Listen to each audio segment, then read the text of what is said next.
Yasmin Isabel Pressman, born May 11, 1995, is a Filipino model, actress, television personality, singer, and dancer.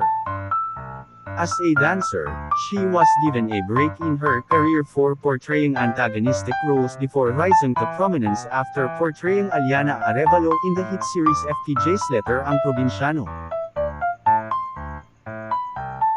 Pressman is best known for her breakthrough role in Ang Probinsyano as Aliana R. Arevalo Dalisay. She is known in the Philippine show business as a versatile actress, singer and dancer.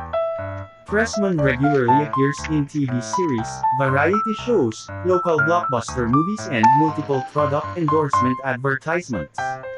She started appearing in TV commercials at the age of 6, her first being Colgate in 2001. In 2006, she was cast in the ABS-CBN drama series Gulong ng Palad as the young Luisa. In 2009, she became a regular GMA Network talent as one of the female dancers of SOP. She was dubbed as the Princess of the Dance Floor of Party Pilipinas. When SOP was replaced by Party Pilipinas, Pressman became a part of Sayaw Pilipinas. In 2013, she signed a co-management contract with Viva Artists Agency. Pressman was also one of the top VJs later at MTV and appeared in many online shorts.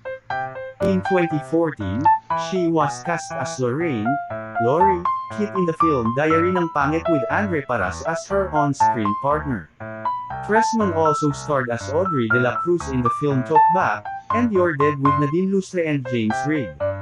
In 2016, Pressman transferred to ABS-CBN as a housemate in Pinoy Big Brother, Lucky Pito. She also became a regular performer in ASAP and joined the longest-running teleserye on Philippine television, the teleserye adaptation of FPJ's Letter Ang Probinsyano.